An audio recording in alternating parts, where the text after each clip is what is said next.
Gesed, Shalom, gracia y paz. Instrúyete a través de nuestra próxima enseñanza desde la comunidad Llamas de Fuego para las Naciones, Colombia.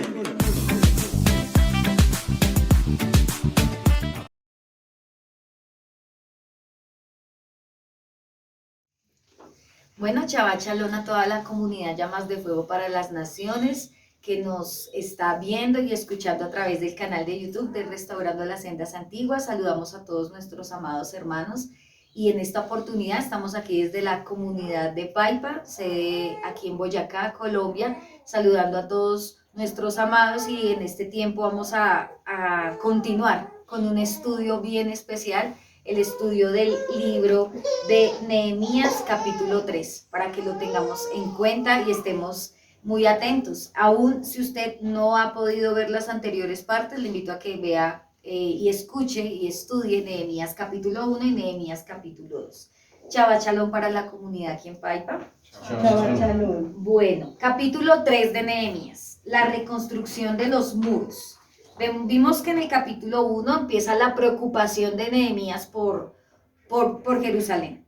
Ya en el capítulo 2 encontramos que Nehemías ya va a Jerusalén como tal y empieza a ejecutar lo que él había orado, lo que había planeado, lo que el padre le había permitido aún ir y hablar con el rey Artajerjes.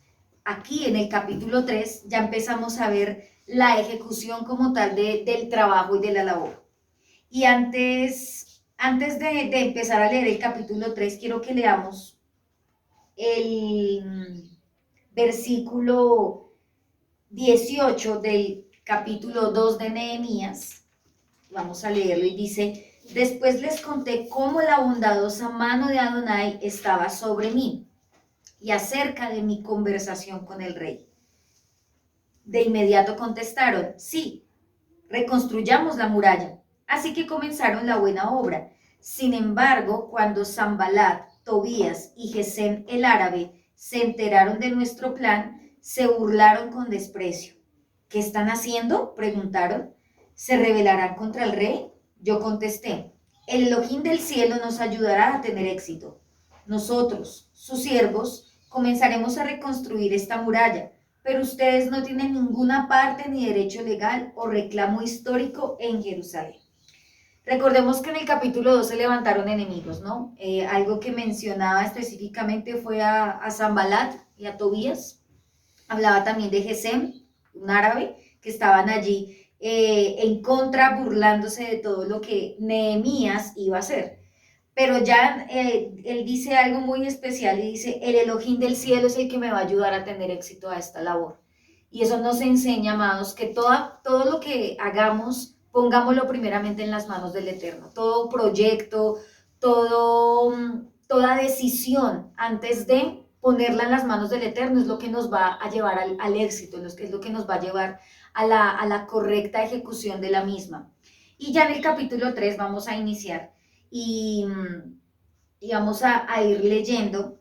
De hecho, vamos a leer de corrido el capítulo 3 y quiero que me acompañen en la lectura y usted va a ver que hay una cantidad de nombres que se mencionan, una cantidad de lugares, de puertas, y pues vamos a estar muy atentos a eso, qué es lo que significa. Y dice el capítulo 1 de Nehemías, versículo 1, perdón, del capítulo 3 de Nehemías, dice: entonces Eliasib, el sumo sacerdote, y los demás sacerdotes comenzaron a reconstruir la puerta de las ovejas. Si puede, vaya subrayando, si tiene un marcador, un esferito, vaya subrayando en su Biblia, puerta de las ovejas. Continúo leyendo, dice: la dedicaron y colocaron las puertas, levantaron la muralla hasta llegar a la torre de los 100, la cual también dedicaron, y hasta la torre de Hananeel. Trabajaron junto a ellos personas de la ciudad de Jericó, y más allá de ellos estaba Zacur, hijo de Imri. La puerta del pescado, subraye también ahí puerta del pescado, versículo 3, la construyeron los hijos de Senaá, colocaron las vigas, levantaron las puertas e instalaron sus cerrojos y barras. Meremot, hijo de Urías y nieto de Cos, reparó la siguiente sección de la muralla: A su lado estaban Mesulam, hijo de Berequías, y nieto de Mesabeel, y luego Sadoc, hijo de Baana. Contiguo a ellos estaban los habitantes de Tecoa, aunque sus líderes se negaron a trabajar con los supervisores de la construcción. La puerta de la ciudad antigua, versículo 6, subráyela también, la puerta de la ciudad antigua, la repararon Joaída, hijo de Paseá, y Mesulam, hijo de Besodías. Colocaron las vigas, levantaron las puertas e instalaron los cerrojos y barras. Junto a ellos estaban Melatías de Gabaón, Jadón de Meronot, gente de Gabaón y gente de Mizpa, el cuartel general del gobernador de la provincia al occidente del río Éufrates. Contiguo a ellos estaba Uziel, hijo de Araía, orfebre de profesión, quien también trabajó en la muralla. Después estaba Ananías, fabricante de perfumes. Omitieron una sección de Jerusalén mientras edificaban el muro ancho. Junto a ellos, en la muralla, estaba Refaías, hijo de Ur, jefe de la mitad del distrito de Jerusalén. Luego, Jedaías, hijo de Hamuraf, reparó la muralla frente a su propia casa. Y junto a él estaba Atus, hijo de Asabnías. Enseguida se encontraban Malquías, hijo de Harim, y Asub, hijo de Paat Moab, quien repararon otra sección de la muralla y la torre de los hornos. Salum, hijo de Aloés, y sus hijas repararon la siguiente sección. Él era jefe de la otra mitad del distrito de Jerusalén. La puerta del valle, subraye puerta del valle en el versículo 13, la repararon los habitantes de Sanoa, dirigidos por Anún.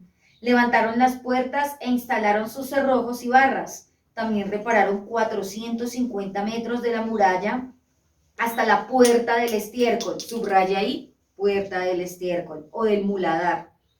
Malquías, hijo de Recab, el jefe del distrito de Bet Hakerem, reparó la puerta del estiércol, la reconstruyó, levantó las puertas e instaló sus cerrojos y barras. La puerta de la fuente, subraye puerta de la fuente, la reparó Salum, hijo de Col José, jefe del distrito de Mizpa. Él la reedificó, la techó, levantó las puertas e instaló sus cerrojos y barras. Luego reparó la muralla del estanque de Siloé, cerca del jardín del rey, y reconstruyó la muralla hasta las escaleras que descienden de la ciudad de David. Junto a él estaba Nehemías, hijo de Azbuc, jefe de la mitad del distrito de Bet-Sur. Él reconstruyó la muralla desde un lugar frente a las tumbas de la familia de David hasta el depósito de agua y la casa de los guerreros. Junto a él hizo reparaciones un grupo de levitas que trabajaba bajo la supervisión de Rehum, hijo de Bani. Luego estaba Hasabías, jefe de la mitad del distrito de Keila, quien supervisaba la construcción de la muralla en nombre de su propio distrito. Próximo a ellos estaban sus compatriotas dirigidos por Binuí, hijo de Enadad, jefe de la otra mitad del distrito de Keila. Junto a ellos, Eser, hijo de Jesúa, jefe de Mizpa, reparó otra sección de la muralla frente a la subida hacia el arsenal cerca del ángulo de la muralla. Junto a él estaba Baruc, hijo de Sabai, quien reparó con entusiasmo una sección adicional, desde el ángulo hasta la puerta de la casa de Eliasib, el sumo sacerdote. Meremot, hijo de Urías y nieto de Cos, reconstruyó otra sección de la muralla que se extendía desde la puerta de la casa de Eliasib hasta el otro extremo. Los sacerdotes de la región vecina hicieron las subsiguientes reparaciones. Después de ellos, Benjamín y Asub repararon la sección frente a su casa, y Azarías, hijo de Maaseías y nieto de Ananías, reparó la sección frente a su casa. A continuación, Binuí, hijo de Genadad, reconstruyó otra sección de la muralla desde la casa de Azarías hasta el ángulo y la esquina. Palal, hijo de Usai, continuó con la tarea desde el punto opuesto al ángulo y la torre que sobresale de la guardia. Próximo a él estaban Pedaías, hijo de Faros, junto a los siguientes del templo que vivían en la colina de Ofel, quienes repararon la muralla hasta un punto frente a la puerta del agua, subraye puerta del agua, hacia el oriente y la torre saliente. Versículo 27. Luego Seguían los habitantes de Tecoa, quienes repararon otra sección frente a la gran torre saliente hasta el muro de Ofel. Los sacerdotes repararon la muralla encima de la puerta de los caballos. Subraya ahí, puerta de los caballos. Cada uno reparó la sección justo frente a su propia casa. A continuación, Sadoc, hijo de Imer, también reconstruyó la muralla frente a su propia casa. Y más allá de él estaba Semaías, hijo de Secanías, guardián de la puerta oriental. Subraye puerta oriental. Junto a ellos, Ananías, hijo de Selemías, y Anún, el sexto hijo de Salaf, repararon otra sección, mientras Mesulam, hijo de Berequías, reconstruyó la muralla frente a donde vivía.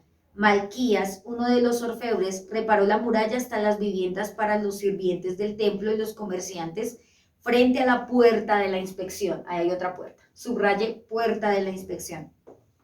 Luego, él siguió hasta la habitación de la planta alta de la esquina.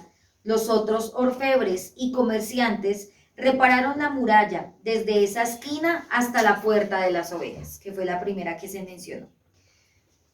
Parece un trabalengua, ¿cierto? Nombres, lugares, pero tiene algo bien importante y tiene una simbología bien especial que vamos a aprender en este día. Y nomás ahí acabamos de mencionar, las que ustedes subrayaron, son 9 puertas, las que mencionamos, pero en total son 12.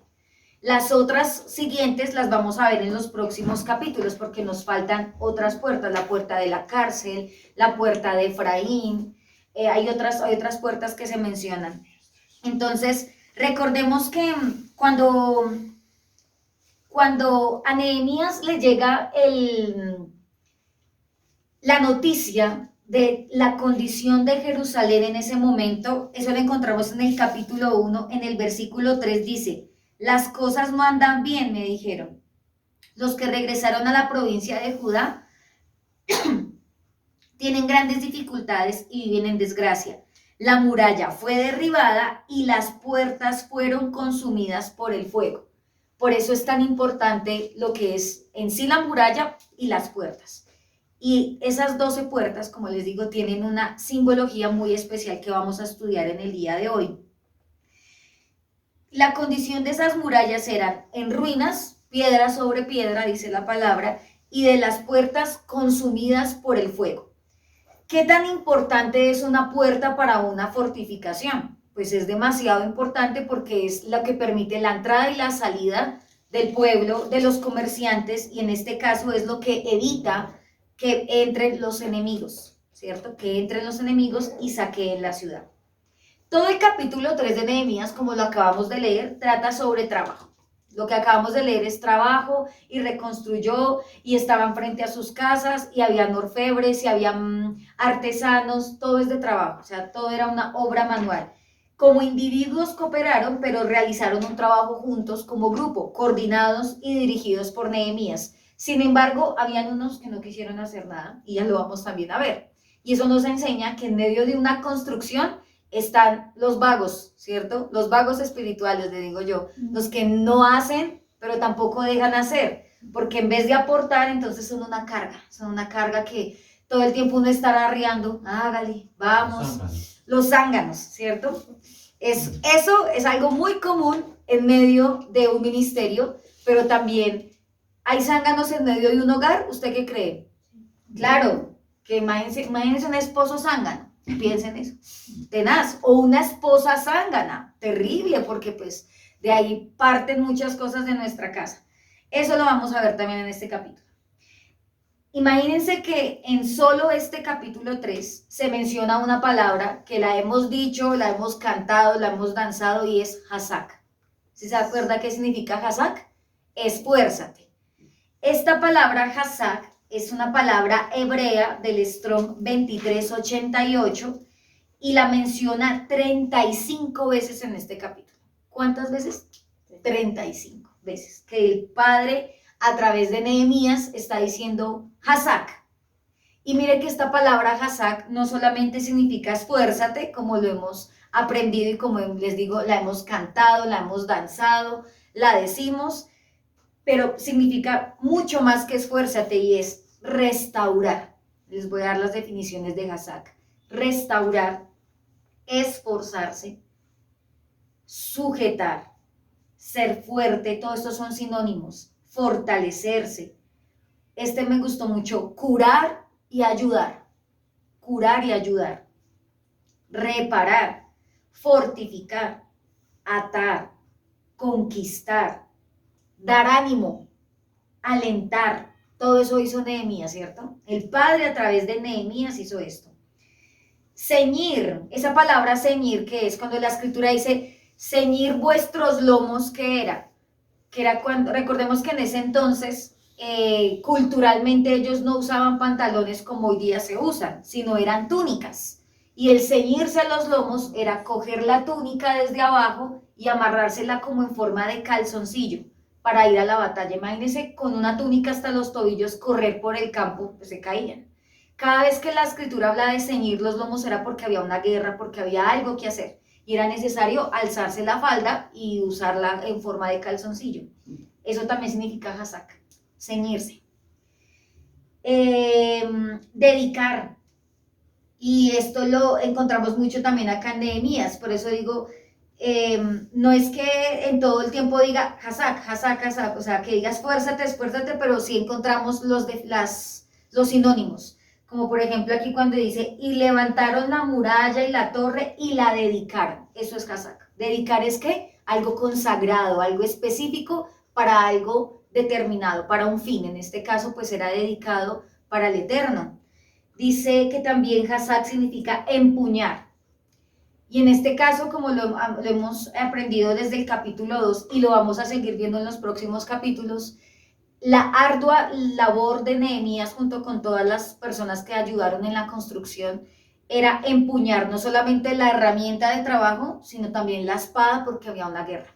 Eso también significa Hazak. Guiar, reedificar, reparar, resistir. ¿Resistir qué? Todos los ataques del enemigo, todas las burlas, todas las opresiones, todas las quejas, porque no solamente eran los enemigos externos, sino imagínense la quejadera de ellos cuando estaban levantando la muralla. No, eso está muy duro, eso está muy pesado, eso es mucho trabajo, no vamos a poder. Es algo que es común en medio de un trabajo, ¿no? En medio de una obra. Sostener significa también Hazak, vencer, fuerza, violencia. Y esta violencia no hace referencia a una violencia de maldad, sino a una violencia de ser aguerrido, de ser valiente, de ser osado, ¿sí? A eso se refiere esa violencia. Entonces mire que cada vez que usted y yo digamos Hazak, mire todo lo que estamos diciendo. Esfuérzate no solamente, sino sé fuerte, repara, ayuda, fortifica, cura, conquista, empuña. Sé fuerte, cíñete los lomos, alienta, da ánimo. Mire cómo se amplía el panorama con una sola palabra.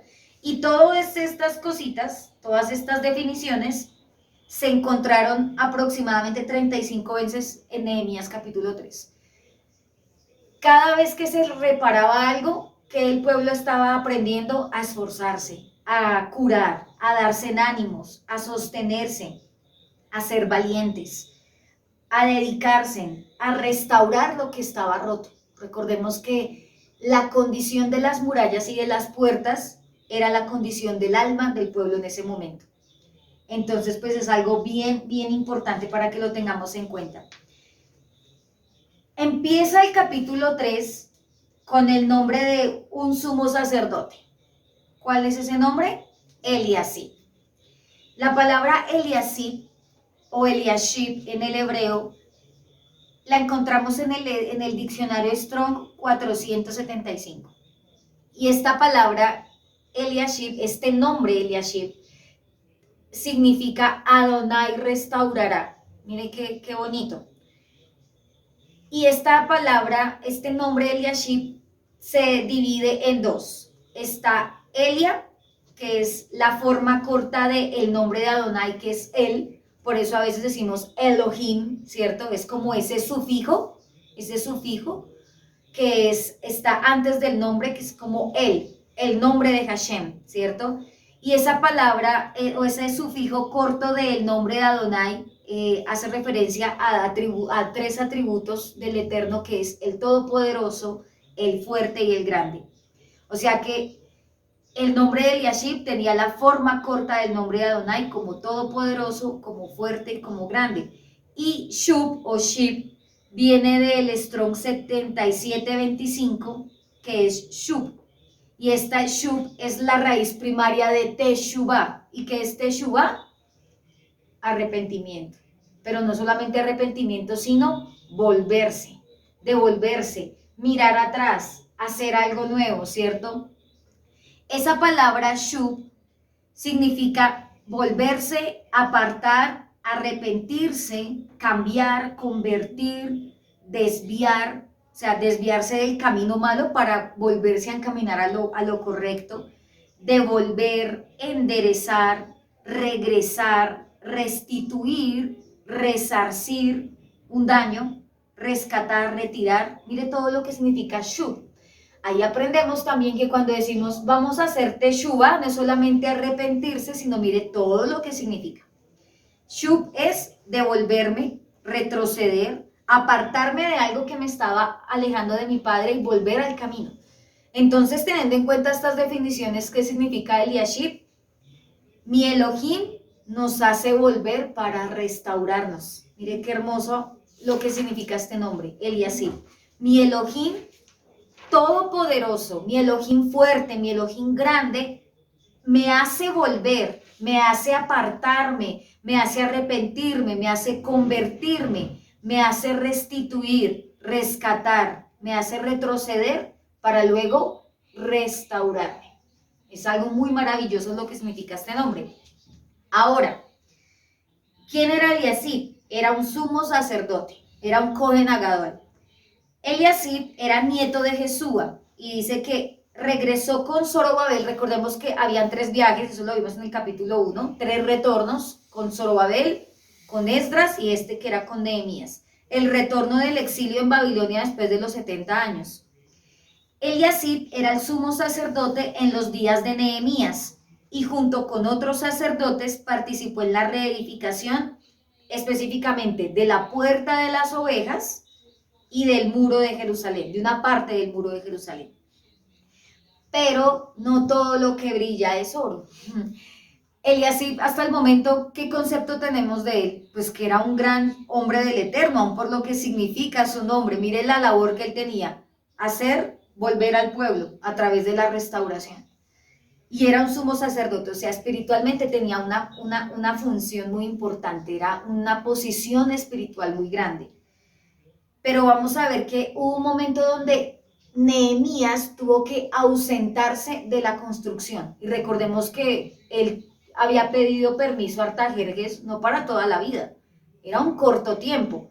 Y hubo un momento en la construcción donde él tuvo que ausentarse, ir a hablar otra vez a Babilonia con Artajerjes, llevarle como su reporte de cómo iban y ahí sí devolverse. Y eso lo encontramos, y quiero que me acompañen a Nehemías capítulo 13, ahí adelantico, Nehemías capítulo 13, versículo 4 y 5. Y vamos a ver qué fue lo que pasó en ausencia de Nehemías con el señor Eliashib. Nehemías 13, 4 y 5 dice: antes de esto, el sacerdote Eliashib, quien había sido designado para supervisar los depósitos del templo de nuestro Adonai y quien también era pariente de Tobías, ¿se acuerda quién era Tobías? Uno de los enemigos. Había rediseñado un gran depósito y lo había puesto a disposición de Tobías, o sea, ¿cómo así? Cogió una parte del templo de Adonai y se la dio a los enemigos. Y dice que la rediseñó, o sea que mire, yo les hago ahí el paréntesis antes de que sigamos leyendo. Ese comedor en el patio que tenía el templo, ese lugar era específicamente para guardar las ofrendas de grano, las ofrendas de alimento, los diezmos y las ofrendas del pueblo. O sea, era como el arca, era como la tesorería del templo. Y a Eliashib se le hizo fácil usar ese lugar para dárselo a los enemigos. Imagínense semejante embarradota que cometió. Sigo leyendo. Versículo 5. Dice, había rediseñado un gran depósito y lo había puesto a disposición de Tobías. Anteriormente usaban el cuarto para almacenar ofrendas de grano, incienso, diversos utensilios para el templo, diezmos de grano, de vino nuevo, de aceite de oliva. ¿Qué decía ahí? Destinados a los levitas, a los cantores y a los porteros, y también las ofrendas para los sacerdotes. Versículo 6. En esa época yo no estaba en Jerusalén porque había ido a presentarme ante Artajerjes, rey de Babilonia, en el año 32 de su reinado, aunque más tarde le pedí permiso para regresar. Cuando regresé a Jerusalén me enteré del acto perverso de Eliasib, de proporcionarle a Tobías una habitación en los atrios del templo de Adonai. Se me dice, un extraño, un inicuo, un pagano dentro del templo del Padre. Versículo 8. Me disgusté mucho y saqué del cuarto todas las pertenencias de Tobías. Luego exigí que purificaran las habitaciones y volví a colocar los utensilios para el templo de Adonai, las ofrendas de grano y de incienso. Vamos a saltar al versículo 28, ahí mismo de Nehemías 13, dice, uno de los hijos de Joiada, hijo de Eliasib, el sumo sacerdote, se había casado con la hija de Sanbalat, el horonita, por lo cual lo expulsé de mi presencia. Imagínense. O sea, le dio una habitación a Tobías el enemigo. Y después dio a su hija en casamiento con Sanbalat, con el otro enemigo. ¿Será que esa embarrada fue grandísima? Claro, porque algo que el padre había dicho, y es algo que vamos a ver mucho en Nehemías, era prohibida la mezcla con yugo desigual, con extranjeros. Entonces, miren que un propósito se puede revertir, claro que sí. O sea, uno puede tener un llamado impresionante como el de Eliasib, pero un error puede hacer que se pierda todo un propósito especial del Eterno. Y eso nos enseña a cuidarnos. Eso nos enseña a no dar papaya, como decimos aquí en Colombia, ¿cierto? A no confiarnos. Perdón. Entonces, definitivamente, en ausencia de Nehemías, el Eliasib contaminó el templo. Y desafortunadamente esto trajo una consecuencia, fue que fue expulsado. O sea, pasó de ser el Cohen Agadol, la persona más prominente espiritualmente de los levitas, la persona que iba y entraba ante el templo a buscar la presencia de Adonai, pasó de eso a ser un completo desconocido. Ahora, como les decía, en Nehemías encontramos 12 puertas. Esas 12 puertas son las puertas de Jerusalén, ¿sí? Específicamente y literalmente así era. Jerusalén, una ciudad fortificada, tenía 12 puertas. En el capítulo 3, que acabamos de leer, se mencionan 9 de esas 12. Las siguientes 3 que faltan se mencionan en capítulos más adelante. Estas puertas tienen un significado físico, pero también un significado espiritual. Son accesos con representación espiritual del alma. Recordemos que la destrucción del templo en ese momento representaba algo espiritual en ese momento. La destrucción de las murallas representaba algo espiritual del pueblo. La destrucción y las puertas quemadas representaban la condición del alma de ese pueblo. Por eso recordemos que el dolor de Nehemías, cuando él lloraba, era por la destrucción, no era solamente, por la destrucción de los muros y de las puertas, sino porque espiritualmente eso representaba que el pueblo estaba en completa decadencia. Y eso nos enseña que una vez más nos recuerda que Nehemías como líder, como líder espiritual en ese momento, sabía la condición del pueblo y por eso no se quedó de manos cruzadas. O sea, más allá de reconstruir algo físico, él quería restaurar el pueblo a través de lo que el Padre iba a hacer. El número 12 lo encontramos mucho en la Escritura, ¿cierto? Cuando hablamos de 12, nos acordamos de ¿qué? De las 12 tribus, los 12 hijos de Jacob, ¿cierto? Nos acordamos de los 12 discípulos, y es que el número 12 tiene que ver con el gobierno, con la plenitud, con la integridad, con la autoridad. Eso representa el número 12, gobierno, autoridad, una organización importante. algo que tiene trascendencia a nivel de autoridad, básicamente. Y el número 12, en el alefato, hace representación de la letra Lamet.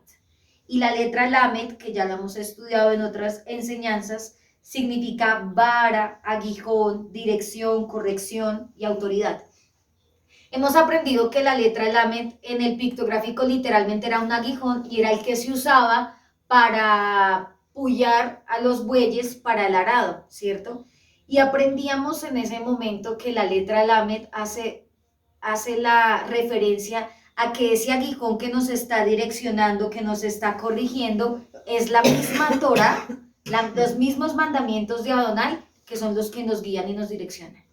Teniendo en cuenta todo esto, cada una de esas puertas va a representar algo así en general y es guiarnos, direccionarnos a la completa plenitud del Mashiach, a llegar a la plenitud del Eterno, con el cumplimiento de la Torah, con el cumplimiento de sus mandamientos. Este punto es bien especial porque, de hecho, estas 12 puertas que se mencionan aquí en Nehemías, también las menciona el libro de Apocalipsis, y quiero que me acompañen a Apocalipsis capítulo 21, por favor. Apocalipsis 21, versículo 21, 21.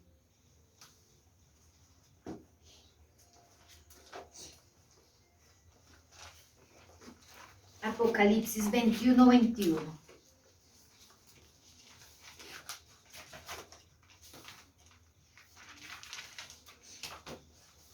¿Qué dice? Las 12 puertas son las 12 perlas, una perla para cada puerta y una puerta para cada perla. La amplia calle de la ciudad es de oro puro, semejante al cristal resplandeciente. Significa que esas 12 puertas que se mencionan en Nehemías también están en la Nueva Jerusalén celestial. Eso es algo bien importante. Y por eso cuando estaba estudiando yo le daba gracias al Padre, porque uno comprende que hay cosas que ocurrieron físicas, pero que espiritualmente tienen un trasfondo muy grande para el futuro. Y lo vamos a ir desarrollando. Entonces, según el capítulo 3, la primera puerta que se reconstruye, ¿cuál es? ¿Que ustedes la subrayaron? La puerta de las ovejas. ¿Quién la reconstruyó? Eliasib, el que empezó bien y terminó mal, ¿cierto? Dice, entonces Eliasib, el sumo sacerdote, y los demás sacerdotes comenzaron a reconstruir la puerta de las ovejas. La dedicaron y colocaron las puertas y levantaron la muralla hasta llegar a la torre de los 100. Vamos a parar ahí un momento. Esta es la primera puerta que debía ser reconstruida. Porque, bueno, físicamente, ¿qué representaba? O sea, ¿qué significaba esa puerta? ¿Quién entraba por esa puerta? Dice que la puerta de las ovejas era por donde entraban a la ciudad las ovejas, precisamente, o sea, literalmente los animales, las ovejas, que eran traídas desde Beit-Lehem, o sea, desde Belén, para ser utilizadas para los sacrificios en el templo.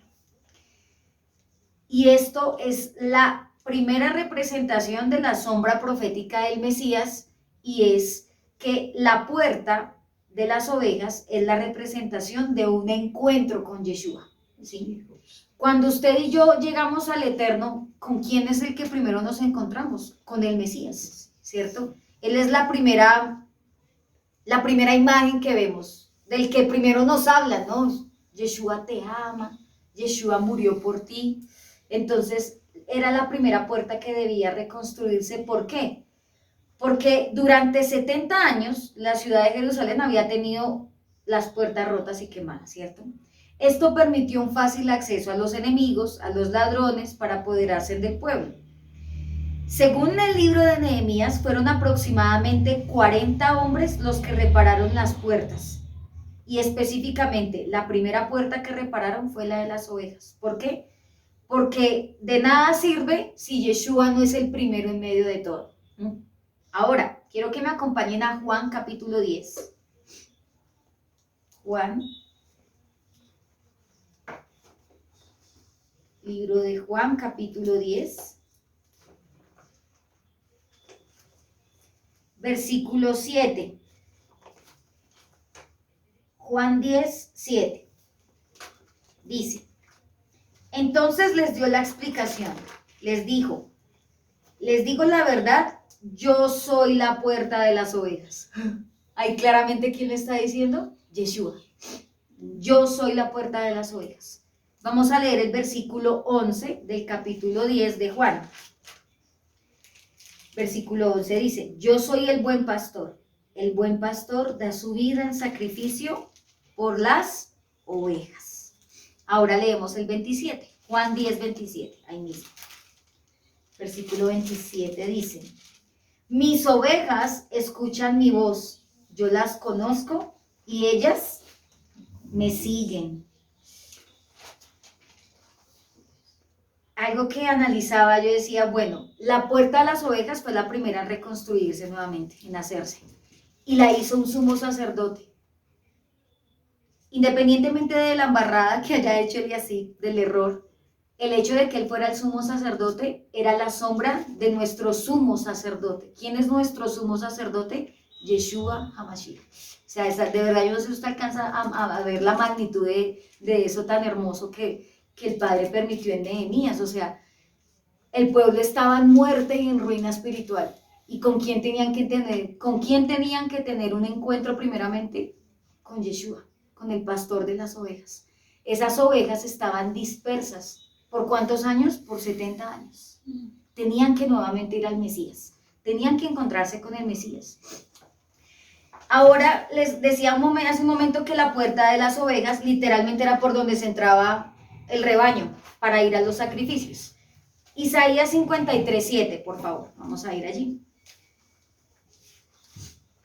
Isaías capítulo 53, versículo 7.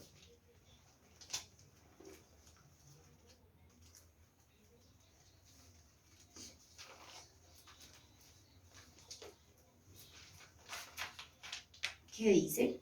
Se ofreció y fue humillado, pero no abrió su boca. Como cordero fue llevado al matadero, como una oveja que permanece muda ante el esquilador. No abrió él su boca. Era el Cohen Agadol, pero primero ¿qué hizo? Se hizo como un cordero, como una oveja. Y Isaías capítulo 53 nos da una explicación del sacrificio y del padecimiento de Yeshua para llegar al madero. Y en este caso, esa puerta no solamente representaba la reunificación de esas ovejas que estaban perdidas y exiliadas, que es lo que el Padre está haciendo con cada uno de nosotros y ya lo hizo y con los que han de venir, sino nos muestra el sacrificio de Yeshua cuando fue llevado al matadero. O sea que Yeshua pasó ¿por dónde? Por la puerta de las ovejas, para llegar a donde sus trasquiladores, o sea, ante los que lo mataron y lo sacrificaron. Si ven todas esas similitudes que hay, esas conexiones especiales que el Padre nos permite ver en la Escritura. Teniendo en cuenta eso, analizaba las características de las ovejas, ¿cierto? Por lo general, la oveja es un animal que es noble, ¿cierto? Comparado con las cabras. ¿Qué hace una cabra? Da patadas, da topetazos, golpean, ¿cierto? Pero las ovejas son torpes, sí. Yo miraba y aún en la naturaleza, si uno literalmente lo ve y dice, las ovejas son un poco torpes porque ellas son incapaces de andar solas. O sea, no es que uno le dice, vaya, coma y viene. No, ellas, a pesar de que saben que allá está el pastizal, literalmente el pastor tiene que guiarlas con el cayado. El cayado es la vara, esa varita.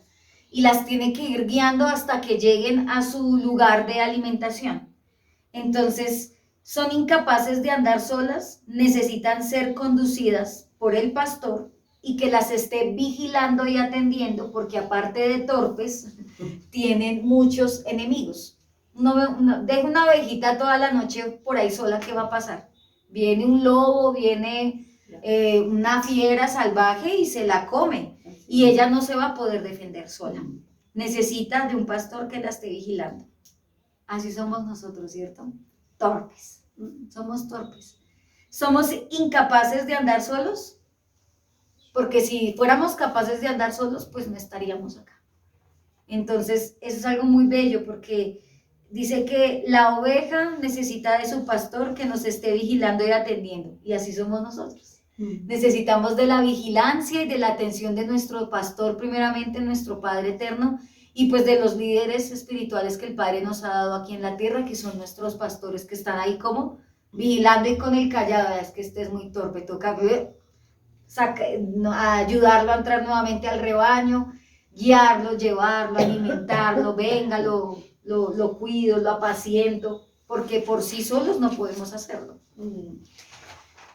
Mira una característica bonita de las ovejas, y dice que las ovejas, su vista no alcanza más de 3 metros.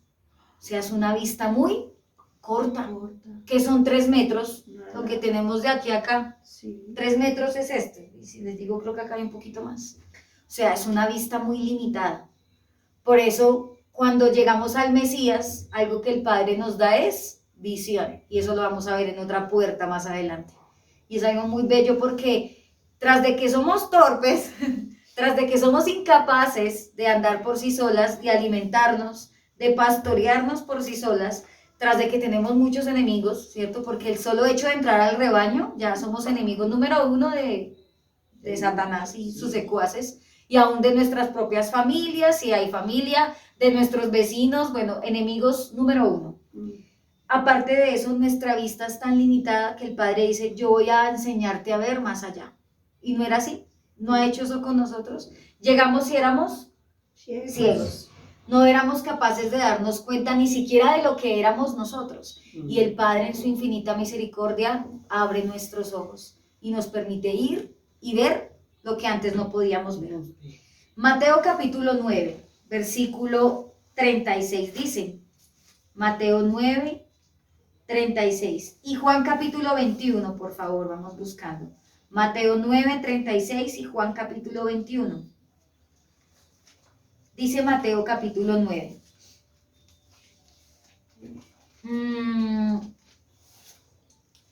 Cuando vio a las multitudes, ¿quién? Yeshua, les tuvo compasión porque estaban confundidas y desamparadas como ovejas sin pastor. ¿Cómo estaba Jerusalén en ese momento? Como ovejas sin pastor. Por eso lo primero que el Padre restauró fue la puerta de las ovejas, a través de ellos. No tengo que restaurar esa puerta, porque si ellos no van a mí, que soy el pastor, Yeshua HaMashiach, el sumo sacerdote, el Cohen Agadol, ellos no van a poderse acercar al Padre primeramente, y no van a poder ser restaurados. Entonces, Nehemías, ¿qué tuvo en ese momento? Compasión y misericordia, porque el pueblo estaba confundido y desamparado, como ovejas sin pastor. Juan capítulo 21, vamos a leer del versículo 15 al 17, ¿qué dice, por favor? Juan 21, del 15 al 17. Al terminar ellos de desayunar, Yeshua preguntó a Simón Cefas, Simón, hijo de Jonás, ¿qué, me amas más que estos? Y él le contestó, sí, Señor mío, tú sabes que te amo. Yeshua le dijo, apacienta mis corderos. Le volvió a preguntar por segunda ocasión, Simón, hijo de Jonás, ¿me amas? Él le contestó, sí, Señor mío, tú sabes que te amo. Yeshua le dijo, apacienta mis carneros. Le volvió a decir por tercera ocasión, Simón, hijo de Jonás, ¿me amas? Entonces Cefas se entristeció porque le había preguntado por tercera ocasión, ¿me amas? Y le contestó, Señor mío, tú sabes todas las cosas, tú sabes que te amo. Y Yeshua le dijo, apacienta mis ovejas. Hasta ahí, hasta el 17. Muchas gracias, don Alberto.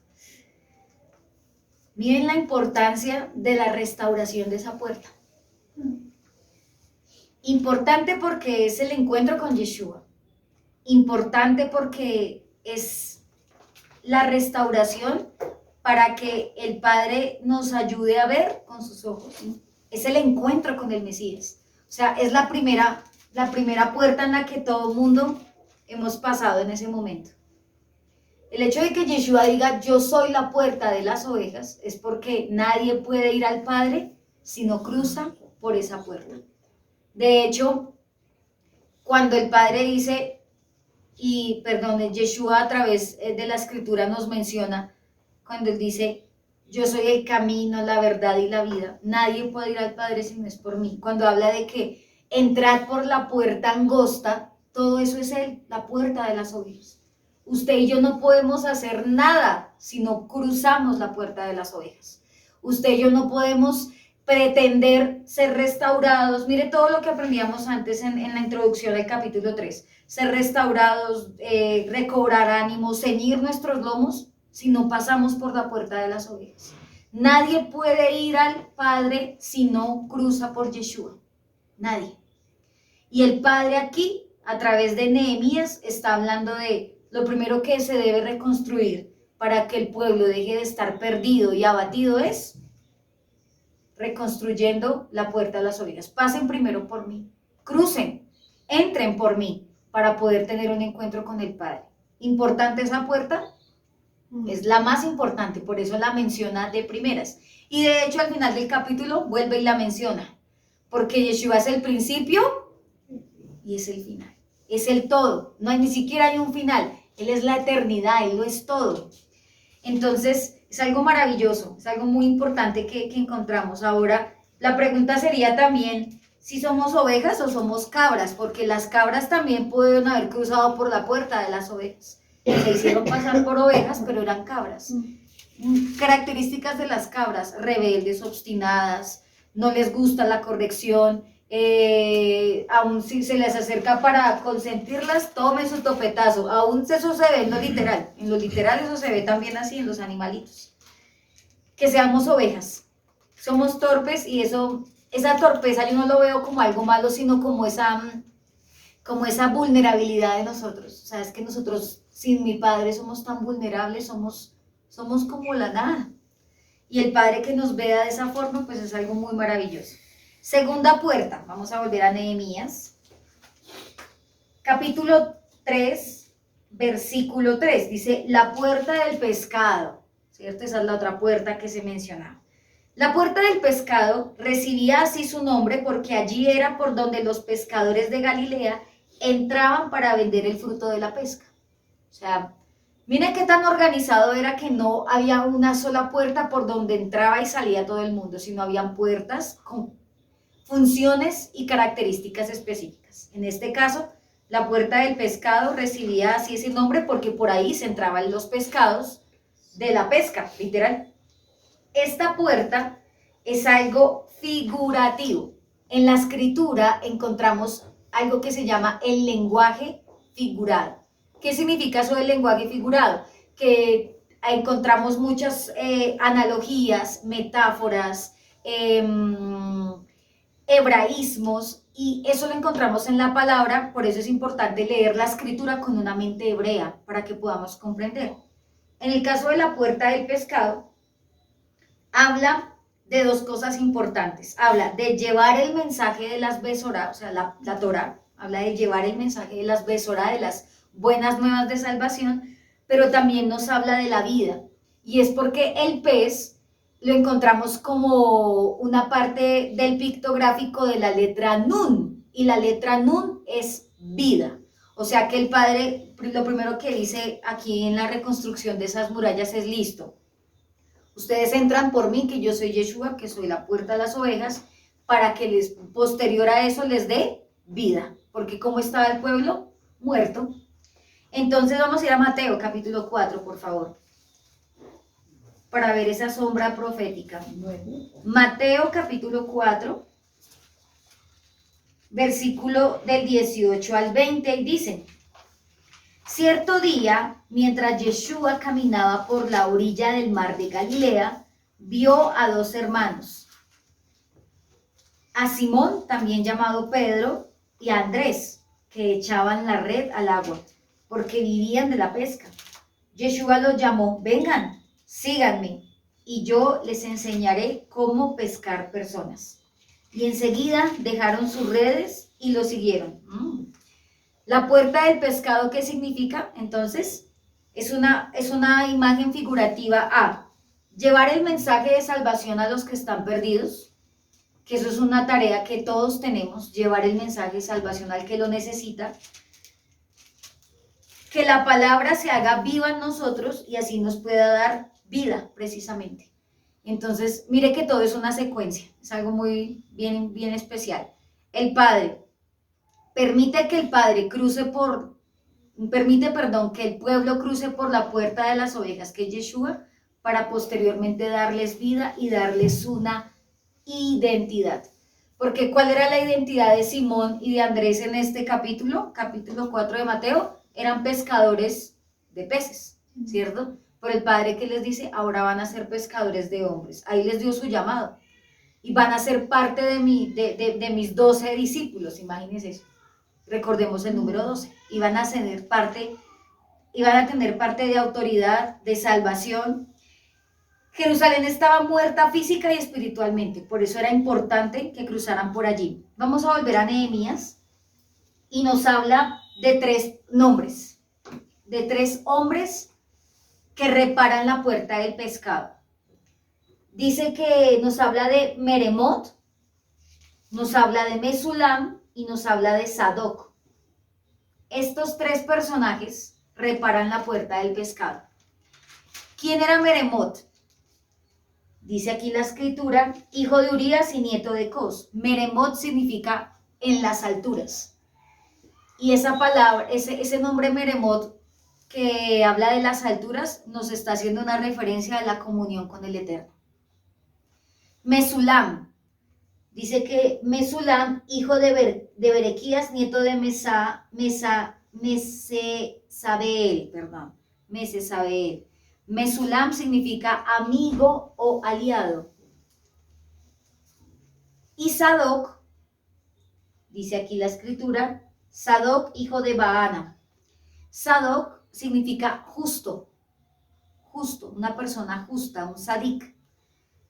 Entonces, esto nos enseña que para restaurar muros y puertas, primero debe haber una reparación interna en mi alma. Yo no puedo pretender ir y restaurar afuera cuando yo todavía no he restaurado. Yo no puedo pretender que otros pasen por la puerta de las ovejas y tengan vida en la puerta del pescado si yo no lo he hecho primeramente para mí. Meremot, Mesulam y Sadoc nos enseñan que la comunión con el Eterno, por eso habla de las alturas, ser un aliado o un amigo, en este caso, ser guiado por el Rúa de Adonai y ser justo, es lo que me va a conducir a traer una reparación plena y completa. Por eso hace mención de los nombres. A veces uno lee en la escritura un listado de personas y uno piensa que eso no es importante y fíjese que sí. Entonces, ¿quiénes se encargaron de llevar el mensaje nuevamente de salvación, de restaurar esa identidad? Meremot, Mesulam y Sadoc. Hombres justos, hombres piadosos, hombres que tenían comunión con el Eterno, hombres que eran guiados por el Espíritu de Adonai. Continuamos con la siguiente puerta. Saltamos al versículo 6 y habla de la puerta de la ciudad antigua, o también lo encontramos como la puerta vieja, o la puerta Misné, o la puerta Gesaná. Tiene varios nombres, pero por lo general puerta vieja o puerta de ciudad antigua. Y este punto me ministraba tanto mi corazón, amados, porque nos habla vuelvo y digo, cada puerta es una imagen figurativa, y en esta puerta habla de la figura de volver a la senda antigua, Jeremías 6:16, que ese ya no lo deberíamos saber de memoria. ¿Qué dice Jeremías 6:16? Paraos en los caminos y preguntad por la senda antigua, por el camino antiguo, preguntar por él y andar en él para que hallemos descanso para nuestras almas. Y el pueblo en ese entonces en Jeremías, ¿qué dijo? No queremos, no andaremos. Pero el pueblo de Adonai dice, sí queremos andar. O sea que, ¿qué se restauró en la tercera puerta? la Torá y la senda antigua, ¿sí? Esta puerta es la figura de volver a lo antiguo, de volver a lo de antaño.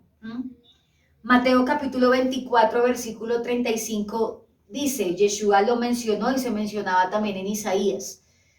Yeshua mencionó lo que dice en Isaías, que es, cielo y tierra pasarán, pero mis palabras no pasarán. Entonces, volvámonos al comienzo. El Padre restaura la puerta de las ovejas, que era Yeshua.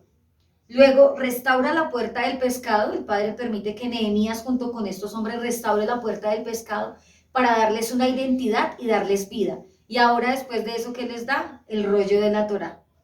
Mi senda antigua. ¿Qué tiene más la senda antigua? Las fiestas, el Shabbat, 70 años en cautiverio en Babilonia, donde el pueblo se olvidó de las fiestas, donde se olvidó de guardar Shabbat, donde se olvidó de todo lo que el Padre les había entregado en un principio. Miren qué tan importante era. O sea, el Padre les está diciendo, listo, ahora que tienen una identidad, van a volver a la Torá y van a volver al diseño original de mis mandamientos. Y ahí vamos en camino. Eso es lo que representa la puerta vieja o la puerta antigua, la senda antigua, el volver a la Torá, el volver al camino de antaño. Continuamos vamos a saltar al versículo 13. Antes de saltar al versículo 13, en el versículo 8 habla de que omitieron una parte de la sección mientras edificaban el muro ancho. Y yo analizaba aún en lo físico, imagínense que el muro ancho, por eso es ancho, tenía aproximadamente de 6 a 8 metros de anchura. Imagínense ese muro con ese grosor tan importante y tan grande. ¿Era fácil reconstruir eso? Muy complicado, o sea, era una labor muy ardua. Y esto nos enseña, amados, que primeramente para nosotros, el proceso de restauración para llegar al Mesías es un proceso de trabajo, es arduo. O sea, uno no cambia de un día para otro, ¿o sí? No, eso yo llegué hoy y ya estoy volando. No, eso es un proceso. Es un proceso. Dejar tantas costumbres, dejar tantas cosas feas que adquirimos durante tanto tiempo. Y mire, 70 años en cautiverio ellos, donde olvidaron completamente al Eterno, se olvidaron.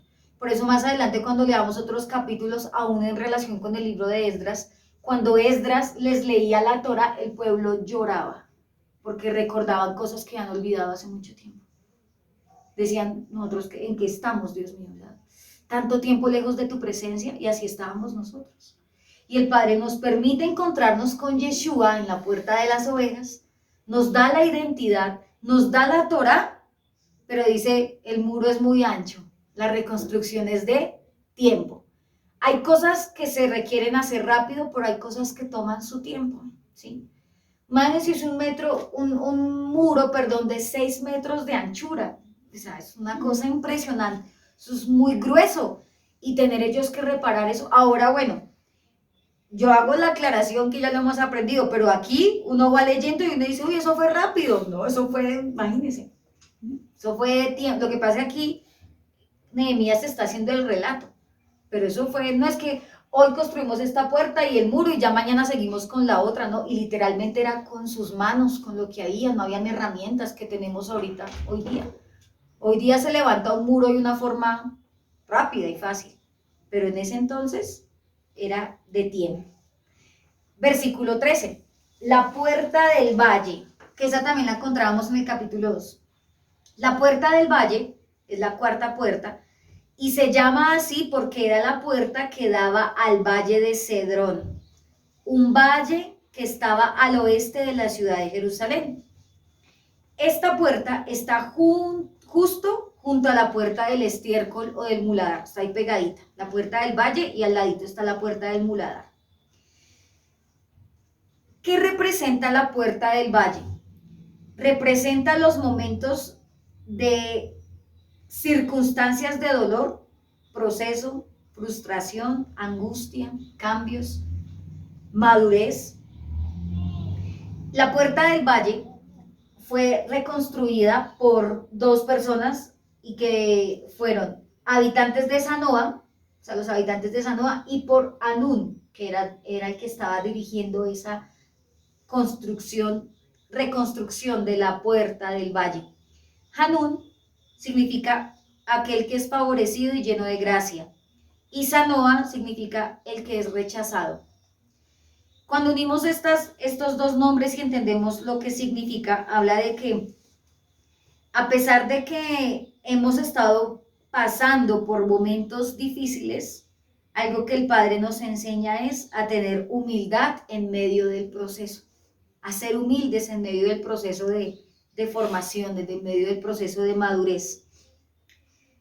Salmo 23:4 es un salmo muy bello porque habla de que Adonai es nuestro pastor, ¿cierto? Adonai es mi pastor y nada me faltará. En lugares de delicados pastos me hará descansar, ¿sí? La puerta de las ovejas. Junto a aguas de reposo me pastoreará. Dice, confortará mi alma, me guiará por sendas de justicia. ¿Guiarnos por dónde? Por las sendas, ¿sí ve? La puerta antigua, por amor de su nombre. Y luego dice, aunque ande en valle de sombra o de muerte, no temeré mal alguno, porque tú estarás conmigo. Y eso es algo que tocaba mucho mi corazón, porque cuando estamos en este caminar, que es hasta que nuestros ojos se cierren, vamos a pasar por valles de sombra y de muerte. Pero dice el Padre, no teman porque yo estaré con ustedes. Por eso, amados, es un proceso. Ya usted dijo, no, yo ya pasé la puerta de las ovejas, ya pasé la del pescadito, ya pasé la de la puerta vieja porque ya entré a la senda antigua. Pero ahora el Padre dice, en medio de esas puertas hay una puerta que a veces se hace eterna y es la puerta del valle. Hay procesos que duran mucho tiempo, ¿cierto? Hay pruebas que uno dice, uy, ¿hasta cuándo, Padre? Llámele a ese valle como usted quiera, llámele proceso de madurez, llámele enfermedad, llámele escasez, llámele la situación en la que usted esté pasando en este momento. Pero algo que no podemos olvidar es que en ese valle el Padre está con nosotros. Salmo 23:4. Aunque ande en valle de sombra o de muerte, no temeré mal alguno porque tú estarás conmigo. Y después dice, tu vara y tu callado me infundirán aliento. Otra vez el pastor está ahí guiándonos. Y luego dice, aderezas mesa delante de mí en presencia de mis angustiadores, de mis enemigos. Unges mi cabeza con aceite, en la unción del Rúa de Adonai. O sea, ese salmo es muy hermoso. Y por eso en medio de todo proceso, ¿usted qué debe hacer? Recordar la palabra. En medio de sus valles. Usted dice, uy, ese valle está muy largo, eso parece un desierto interminable. El Padre está ahí con nosotros. Primera de Pedro,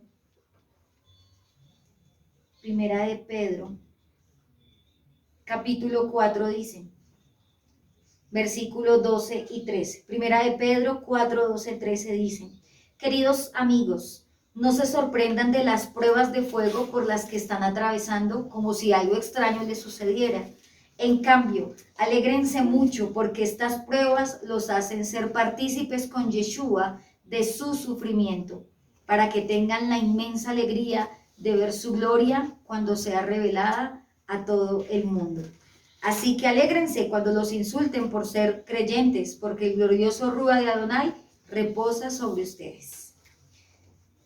Ese ya lo leímos, el Salmo 23. Santiago, vamos a leer Santiago.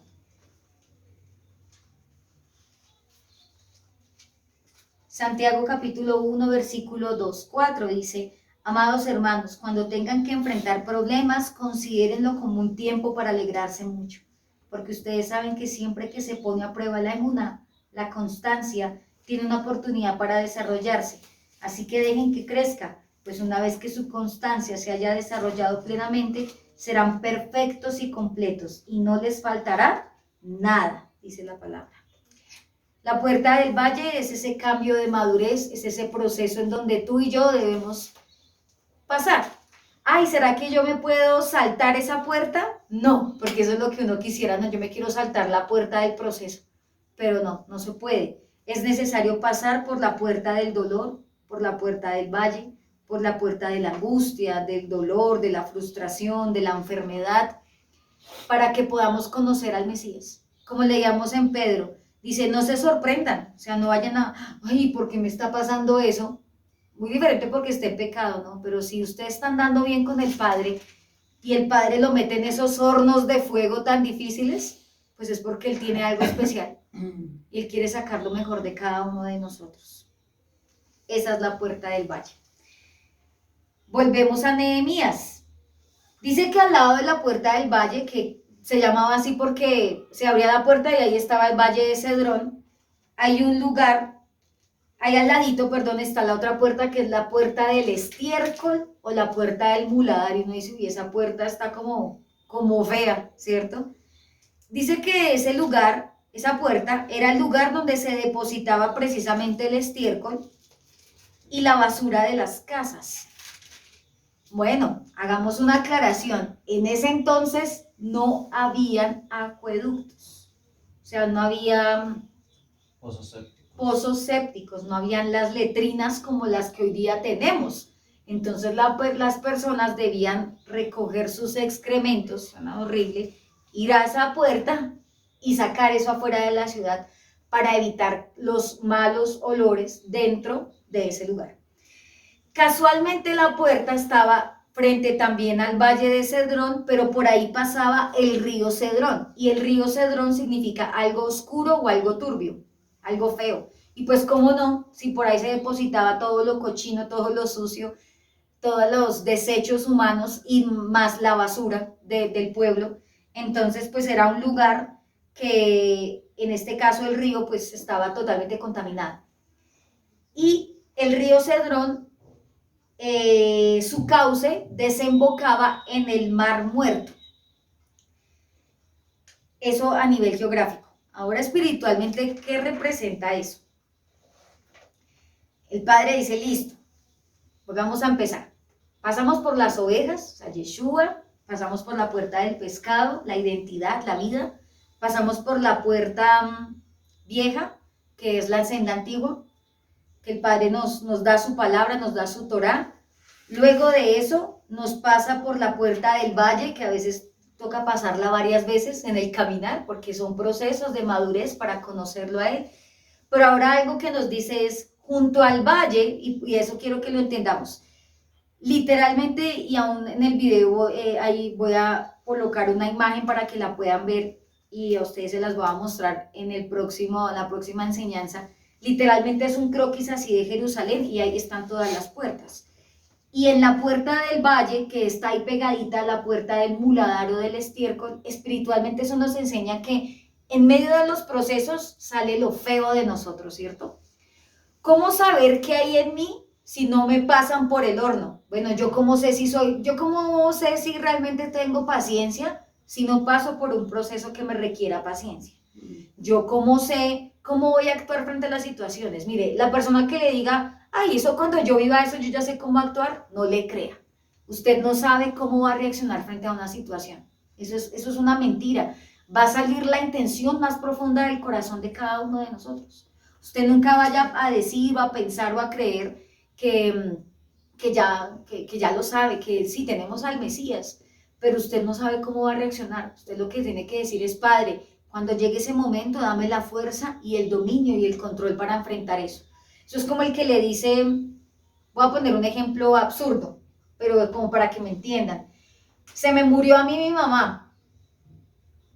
Llega alguien que todavía no se había muerto la mamá, ¿será que puede decirle, uy, yo sé qué es eso, yo lo entiendo? No, porque no ha vivido ese proceso. Entonces, pasar por la puerta del valle, pasar por los procesos son necesarios. Nadie puede saltarse esa puerta. Pero junto a esa puerta está la puerta del muladar, porque mientras usted va pasando por el valle, va saliendo todo lo feo que usted tiene. Entonces va por el valle y va sacando su estiércol. Suena horrible la expresión, pero entiéndame qué representa ese estiércol. El pecado, el pasado, nuestras intenciones más feas, más oscuras, nuestra maldad, nuestras iniquidades, como lo hemos estado aprendiendo en este tiempo para prepararnos para la fiesta de Yom Kippur. O sea, es algo sobrenatural este punto, amados. De nada sirve que usted pase por la puerta del valle si usted no pasa la puerta del estiércol. Pasar por la puerta del muladar o del estiércol significa que usted está dejando atrás su pecado, su pasado, su condición, todo lo que no le permite avanzar, todo lo viejo, todo lo feo. Mire que es muy diferente a la puerta vieja. Que usted dirá, en la puerta vieja dejó todo lo viejo. No, en la puerta vieja era la entrega de la senda antigua, la Torá, volver a la identidad como pueblo de Israel. Pero aquí en la puerta del valle, junto a la puerta del muladar, el Padre nos está enseñando, amado, yo te voy a pasar por diversas pruebas para saber cuál es la intención de tu corazón. Y no lo dice María Fernanda, lo dice la Escritura. Cuando usted lee de Devarim capítulo 8 o Devarim capítulo 6 de Deuteronomio, ¿qué dice el Padre? Te pasé por el desierto durante estos 40 años para probarte y para descubrir si me ibas a servir o no. Te hice pasar hambre, te hice tener frío, te hice hacer de todo, pero aún así tu calzado y tu ropa nunca se desgastaron. Y te enseñé que no solo de pan vivirá el hombre, sino de toda palabra que sale de la boca de Adonai, dice Deuteronomio. O sea, que es necesario pasar por el valle, claro que sí. Usted no se salte el proceso de pasar por el valle, pero tenga en cuenta que al cruzar por el valle, tiene que cruzar por la puerta del muladar. ¿Para qué? Para dejar todo lo feo. Suelte eso en el muladar. ¿Qué hace conservando estiércol? Suena horrible, pero imagíneselo de esa manera.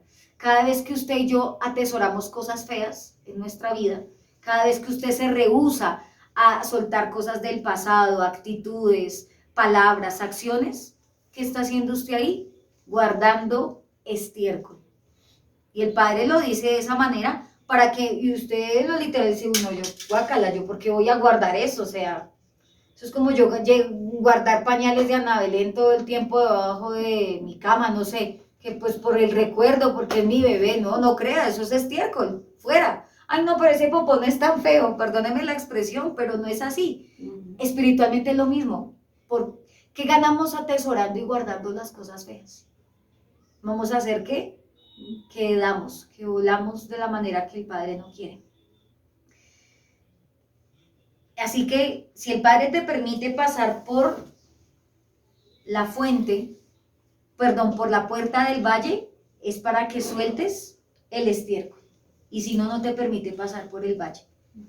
No es que el Padre me permite el proceso para sacar lo mejor de mí, por supuesto, pero también para sacar lo que no sirve. Por eso las dos puertas estaban pegadas. Miren lo que representa todo eso. Era algo físico, pero miren lo que representa espiritualmente. ¿Quién se encargó de reconstruir la puerta del estiércol? Eso lo encontramos en el versículo 14 y nos habla de Malquías, no Malaquías, no el profeta, sino Malquías. También nos habla de Bet Hakerem. Bet Hakerem era un sitio. Entonces dice que Malquías, hijo de Recab, era el jefe del distrito. Y Malquías significa Adonai es mi rey. Y Recab, que era el papá de Malquías, significa el que se ha dejado dominar. Pero mire que no habla de Azón como de manipulación, sino del jinete. En este caso, en otras palabras, Malquías se había dejado dominar ¿por quién? Por el Eterno. ¿Quién era el que guiaba la vida de él? Pues el mismo Padre. Significa que cuando usted cruza por la puerta del valle y cruza por la puerta del muladar o del estiércol, usted está diciéndole al Padre, Padre, mi vida te pertenece. Ya mi vida ya no es mía. Esta vida no es mía, es tuya, Padre. Domina tú mi vida. Sé tú el jinete de este caballo indomable, en otras palabras. Guía tú mi vida, condúceme. ¿Por qué? ¿Por qué era tan importante esto? Para que a la postrer el Padre usara aún ese lugar para un juicio futuro, y lo vamos a ver. Dice que Malquías era jefe del distrito de Bet Hakerem. Este sitio, Bet Hakerem, lo encontramos en Jeremías capítulo 6, versículo 1, para que lo lean en su casita, y le doy la referencia. Jeremías 6, 1. Y nos habla de que Bet Hakerem era un lugar, un pueblo en Judea, que era para anunciar el juicio. Y Bet Hakerem significa la casa de la viña o de la uva. Y cuando uno lee el libro de Jeremías, encuentra mucho acerca de que el padre iba como a triturar esas uvas para sacar el vino, pero era algo, una referencia al juicio. En este caso, en el libro de Nehemías, encontramos que en esa puerta del estiércol que el padre hace, nos tritura y nos saca todo lo que no le agrada, la pudredumbre, no se queda con nada. Eclesiastés capítulo 3, versículo 15, por favor. Salmo 32:5 también. Eclesiastés 3:15, Salmo 32:5. ¿Qué dice?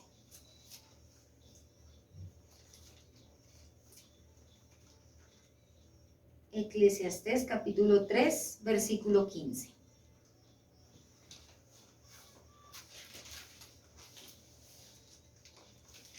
Y Salmo 32:5. ¿Quién tiene Eclesiastés? 3:15.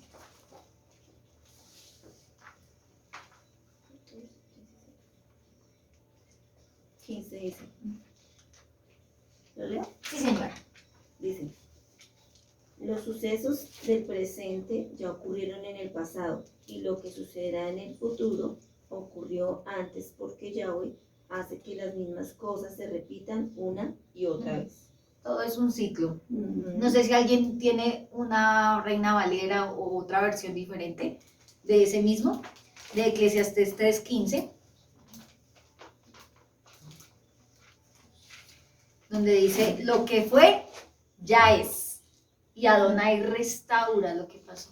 No sé, ¿qué dice? En la mía dice, cuando estés en aflicción, con Yahweh se acordará de ti y perdonará tus pecados como el calor del sol derrite el hielo, el que abandona su padre y ofende al Señor. Ah, es que ese es eclesiástico, es Sí, diferente. sí, es muy Ese diferente. es un libro deuterocanónico, pero Sí. se parece a Eclesiastés, pero es eclesiástico. Sí, sí. ¿Alguien tiene Eclesiastés 3:15 en otra versión? Léelo, Andrés, fuerte. Aquello que se fue ya es, Ajá. y lo que ha de ser fue ya, y Yahweh restaura lo que pasó. Eso, y si quiere subráyelo y guárdelo en su corazón. Lo que fue ya es, o sea, en el mundo hablan no llorar sobre la leche derramada, ¿cierto? Y algo que usted y yo debemos es aprender a ser responsables de lo que pasó en un pasado, pero no quedarnos en ese pasado. Eclesiastés 3:15 nos enseña esa puerta del muladar. Listo. Lo que fue ya es, pero precisamente es eso. Ya fue, ya pasó. Eso hace parte de mi historia, pero es un pasado. Fue parte de mi pasado, pero no es mi presente y no me puede afectar mi futuro. Grábese eso en su corazón. Porque muchas veces queremos servir al Mesías, hacer muchas cosas, conquistar muchas cosas, pero todavía trayendo a rastras el pasado y así es muy difícil. Y el Padre aquí en Eclesiastés dice, lo que fue ya es, ya, listo, ya pasó. Yo voy a restaurar. Lo que pasó, pasó, listo. Yo hago todo nuevo, dice también el libro de Isaías. He aquí hago cosa nueva, ¿no lo ves? Dice la palabra. Estoy a punto de traer algo nuevo, pero es necesario pasar por esa puerta y soltar. El Padre ya se olvidó de el Padre ya olvidó el pasado de nosotros, nos perdonó, pero ¿quién es el que a veces lo trae a memoria? Nosotros. Pero ¿será que sí? Y la culpabilidad, pero ¿será que yo puedo? Pero es que yo era, pero es que yo no creo, pero es que mire. Y si usted no suelta eso, tarde o temprano, eso lo va a consumir. Tarde o temprano se va a seguir llenando de muladar, de estiércol, y no va a poder avanzar de esa posición, de esa puerta. Salmo 32:5. Dice, te declaré mis pecados y no oculté de ti mis transgresiones. Dije, confesaré a Yahweh mis transgresiones. Y tú perdonaste todos mis pecados. ¿Qué es eso? Cruzar por la puerta del muladar, confesar. Sí, Padre, soy esto, esto y esto y esto. Y pasar por este valle de aflicción ha permitido que salga lo más profundo de mi corazón. Yo no sabía que yo era así. No sé si le ha pasado. Yo era así. yo no sabía que yo era egoísta, yo no sabía que yo era orgullosa, yo no sabía que era amargada, no sé, lo que el Padre le haya permitido lo que usted esté viviendo. Pero el punto aquí es, cruce la puerta, confiese, lo que dice ahí el Salmo 32. Si me niego a confesar, ¿qué pasa? Dice, se envejecieron mis huesos, decía el salmista. Y yo creo que esta es una oportunidad muy importante antes de Kipur. Todos estamos en la puerta del valle y tenemos que cruzar por la puerta del estiércol, confesando y soltando ya lo que nos estaba afligiendo. Suelte ese pasado. El Padre tiene algo nuevo para nosotros. Amén. Amén. Vamos a continuar. Versículo 15 nos habla de la puerta de la fuente. Ya vamos 6 puertas hasta el momento y yo creo que por tiempo no alcanzamos más. La puerta de la fuente. Dice que la puerta de la fuente la reparó Salum, hijo de Col José, también un jefe de distrito en Mizpa. Salum, la palabra Salum, el nombre Salum significa recompensa o retribución. Y esto es bien importante, el nombre de él, porque dice que Salum era hijo del vidente Col José. Hijo del vidente Col José, o vidente o profeta. Y dice que él era jefe del distrito de Mizpa. Y cuando hablaba que eran jefes de los distritos, eran como las atalayas. ¿Qué era una atalaya? Era un oficial que se paraba en una torre alta de una ciudad y estaba vigilando quién entraba y quién salía por las puertas. Y si se aproximaba al enemigo, ¿qué hacía? ¡Turú! Tocaba el cuerno del carnero en alarma para que el pueblo estuviese atento. Entonces, Salum era una atalaya, y habla de una retribución, de una recompensa. Y habla también de visión, porque él era hijo de un vidente, o sea, de un profeta, de alguien que veía más allá. ¿Por qué me detengo aquí en esta persona que reconstruyó la puerta de la fuente? Bueno, la puerta de la fuente se llamaba así porque estaba justo frente a la fuente en Gijón. ¿Qué quiere decir arroyo o riachuelo? La cual actualmente es el estanque, era una parte del estanque de Siloé. ¿Qué pasó en el estanque de Siloé? Vamos a ir a Juan capítulo 9. ¿Qué pasó allí? ¿Y qué es lo que nos representa espiritualmente esta reconstrucción de esta puerta? Juan 9, yo sé que todos lo hemos leído, y es cuando Yeshua sana a un hombre ciego de nacimiento. Voy a leerlo. Juan capítulo 9, versículo 1 en adelante dice: Mientras caminaba, Yeshua vio a un hombre que era ciego de nacimiento. Rabí, ¿por qué nació ciego este hombre?, le preguntaron sus discípulos. ¿Fue por sus propios pecados o por los de sus padres? No fue por sus pecados ni tampoco por los de sus padres, contestó Yeshua. Nació ciego para que todos vieran el poder de Adonai en él. Debemos llevar a cabo cuanto antes las tareas que nos encargó el que nos envió. Pronto viene la noche, cuando nadie puede trabajar, pero mientras estoy aquí en el mundo, yo soy la luz del mundo. Luego escupió en el suelo, hizo lodo con la saliva y lo untó en los ojos del ciego. Y le dijo: ve a lavarte en el estanque de Siloé, o sea, frente a la puerta de la fuente. Ve a lavarte en el estanque de Siloé. Siloé significa enviado. Entonces el hombre fue, se lavó y regresó viendo. Sus vecinos y otros que lo conocían como un hombre pordiosero y ciego se preguntaban: ¿no es ese hombre que solía sentarse a mendigar? Algunos decían que sí y otros decían no. Yo creo que se parece. Pero el mendigo seguía diciendo: sí, soy yo. Le preguntaron: ¿quién te sanó? ¿Cómo sucedió? Él les dijo: el hombre al que llaman Yeshua hizo lodo, me lo untó en los ojos y me dijo: ve al estanque de Siloé y lávate. Entonces fui y me lavé y ahora puedo ver. ¿Dónde está él ahora?, le preguntaron. No lo sé. Entonces lo llevaron ante los fariseos, porque era el día de Shabbat, cuando Yeshua hizo lodo y lo sanó. Los fariseos interrogaron al hombre sobre todo lo que había sucedido y les respondió: Él puso el lodo sobre mis ojos y cuando me lavé pude ver. Algunos de los fariseos decían: este tal Yeshua no viene de Adonai porque trabaja en el día de Shabbat. Otros decían: pero ¿cómo puede un simple pecador, hacer semejantes señales milagrosas? O sea, se estaba refiriendo a Yeshua. Así que había una profunda diferencia entre opiniones entre ellos. Luego los fariseos volvieron a interrogar al hombre que había sido ciego. ¿Qué opinas del hombre que te sanó? Creo que debe ser un profeta, contestó el hombre. Aún así, los líderes judíos se negaban a creer que el hombre había sido ciego y ahora podía ver. Así que llamaron a sus padres. ¿Este es su hijo?, le preguntaron. ¿Es verdad que nació ciego? Sí, es cierto. ¿Cómo es que ahora ve? Sus padres contestaron: sabemos que él es nuestro hijo y que nació ciego, pero no sabemos cómo es que ahora puede ver ni quién lo sanó. Pregúntenselo a él, ya que él tiene edad para hablar por sí mismo. Los padres dijeron eso por miedo a los líderes judíos, quienes habían anunciado que cualquiera que dijera que Yeshua era el Mesías sería expulsado de la sinagoga. Por eso dijeron: ya tiene edad suficiente, entonces pregúntenle a él. Por segunda vez llamaron al hombre que había sido ciego y le dijeron: es Dios quien debería recibir la gloria por lo que ha pasado, porque sabemos que ese hombre Yeshua es un pecador.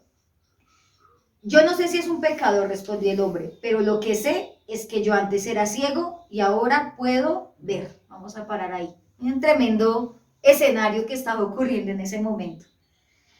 Yeshua sana a un hombre ciego de nacimiento para demostrar el poder de Adonai, porque los discípulos preguntaron que si era por pecado propio o por un pecado de sus padres. ¿Dónde ocurrió esto? Frente a la puerta de la fuente, en el estanque de Siloé.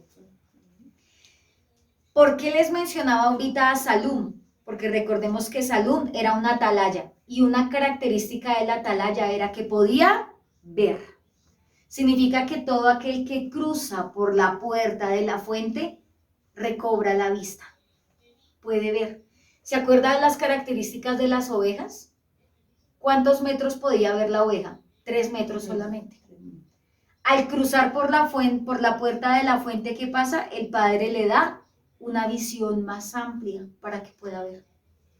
Significa que el Padre, a través de esta puerta, está representándonos esa pureza en nuestra visión y que podamos ver con sus ojos.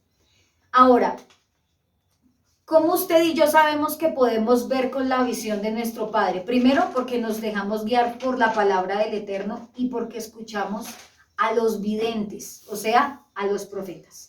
Proverbios capítulo 29, versículo 18 dice.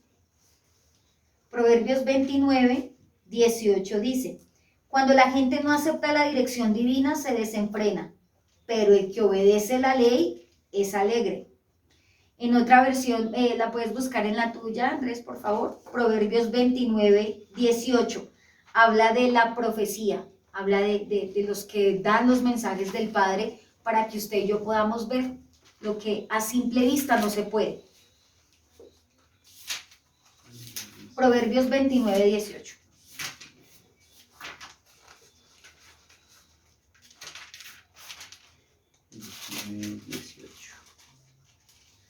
Sin profecía el pueblo se desenfrena, mas el que guarda la ley es bienaventurado.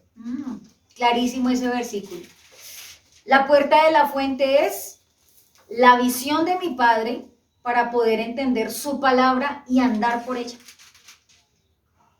Esa es la puerta de la fuente. Salud era hijo de un vidente, era un hijo de un profeta, y él se encargó de restaurar esa puerta. Mire que todo tiene conexión. Ahora, Juan capítulo 4, versículo del 10 al 15 dice: Yeshua contestó: si tan solo supieras el regalo que Adonai tiene para ti y con quién estás hablando, tú me pedirías a mí y yo te daría agua viva. ¿Con quién estaba hablando ahí? Con la samaritana. Y dice: pero Adonai, pero Señor, usted no tiene ni una soga ni un balde, dijo ella. Y este pozo es muy profundo. ¿De dónde viene a sacar esa agua viva? Además, ¿se cree usted superior a nuestro antepasado Jacob? quien nos dio este pozo, ¿cómo puede usted ofrecerme mejor agua de la que disfrutaron él y sus hijos y sus animales? Yeshua contestó, cualquiera que beba de esta agua pronto volverá a tener sed, pero todos los que beban del agua que yo doy no tendrán sed jamás. Esa agua se convertirá en manantial que brota con frescura dentro de ellos y les dará vida eterna. La puerta de la fuente no solamente nos quita la falta de visión, como lo que ocurrió con ese ciego en el estanque de Siloé, sino nos da vida a través del agua que es Yeshua HaMashiach. Juan capítulo 4, versículo 16. Dice, ve y trae a tu esposo, le dice Yeshua. No tengo esposo, respondió la mujer. Es cierto, dijo Yeshua, no tienes esposo porque has tenido 5 esposos y ni siquiera estás casada con el hombre en el que vives. Ciertamente dijiste la verdad. Versículo 19, Señor, dijo la mujer, seguro que usted es profeta, ¿sí ve? Vidente, visión, todo lo que tiene que ver con la puerta de la fuente. Algo que el Padre, porque el Padre nos permite tener visión más allá de lo que humanamente llegábamos a tener y lo que representaba lo de las ovejas. Inicialmente, cruzando la puerta de las ovejas, vemos 3 metros nomás de distancia. Cruzamos por la puerta de la fuente y el Padre nos permite ver, no solamente para ver su palabra y ver lo que Él habla al futuro, sino para ver nuestra condición. Porque algo que la samaritana reconoció fue su pecado. Cuando dijo no tengo marido y el Padre, Yeshua dijo sí, tienes razón, eres una mujer adúltera. Tuvo 5 y con el que está ni siquiera está casada. Su condición de pecado. Para eso el Padre nos permite ver. ¿Para qué usted le pide visión? Si no es para ver lo que humanamente no se puede ver, lo que a simple vista no se ve. No es para ver la paja en el ojo ajeno, sino para vernos nuestra viga, ¿cierto? Por eso es necesario cruzar por la puerta de la fuente. Juan capítulo 7, versículo 37, 7, 37 y 39 dice, el último día del festival más importante, ahí está hablando de Sukkot, Yeshua se puso de pie y gritó a la multitud, todo el que tenga sed puede venir a mí, todo el que crea en mí puede venir y beber, pues las escrituras declaran, de su corazón brotarán ríos de agua viva. Con la expresión agua viva se refería al Espíritu, el cual se le daría a todo el que creyera en él, pero el Espíritu aún no había sido dado, porque Yeshua todavía no había entrado en gloria. Nosotros ya tenemos al Ruach de Adonai, eso es un regalo que los Talmidim no pudieron tener recién caminaron con el Mesías, sino hasta cuando tuvieron el encuentro con el Ruach en el aposento alto, en Hechos capítulo 2. El Ruach es puesto en nosotros ¿para qué? Para poder ver. Usted no pretenda ver ni su condición, ni la de afuera, ni de alrededor, si no tiene la visión de mi Padre. Y por último, Juan capítulo 15, versículo 3. Dice, ustedes ya han sido podados y purificados por el mensaje que les di. ¿De qué forma fuimos purificados? Por el agua de vida, la puerta de la fuente. Vamos a dejar hasta ahí la enseñanza porque, como les digo, nomás en el capítulo 3 de Nehemías son 9 puertas y hasta ahora vamos 6 y el tiempo es muy corto. Y nos faltan otras 3 que se van a mencionar después. Pero yo creo que con este recorrido ya vimos una profundidad bien maravillosa. Puerta de las ovejas, Yeshua, era la primera que se tenía que reconstruir. Nehemías tenía ese primer objetivo. Al cruzar por la puerta de las ovejas, el Padre nos pastorea, nos vigila, nos cuida, nos acepta en su rebaño y luego nos pasa por la puerta del pescado, identidad, vida, llevar las besorá. Luego, puerta de la ciudad antigua, puerta vieja, la senda antigua, el camino antiguo, Jeremías 6:16. La puerta del valle, el momento de frustración, momentos de circunstancia, momentos de angustia, valle de sombra y de muerte, el Salmo 23. Pero que en medio de esa puerta está pegadita la puerta del muladar o del estiércol, en donde tenemos que despojarnos de todo peso de pecado. Y después sigue la puerta de la fuente, en donde después de dejar el estiércol que hace el Padre, nos purifica, nos limpia y nos permite ver con sus ojos. Amén. Amén.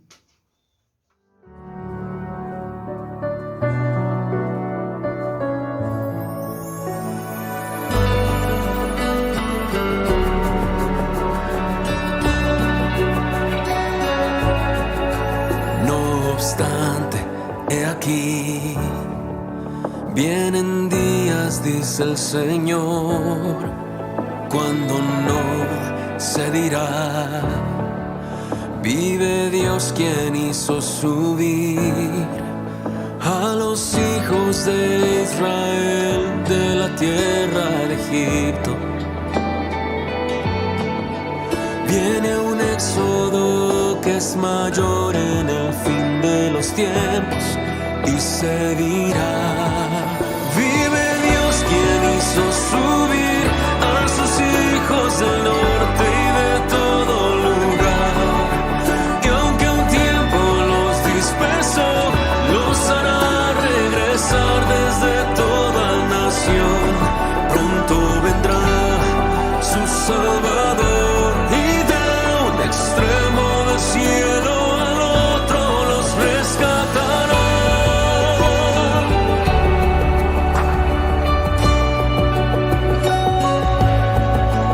No obstante, he aquí, vienen días, dice el Señor, cuando no se dirá, vive Dios quien hizo subir a los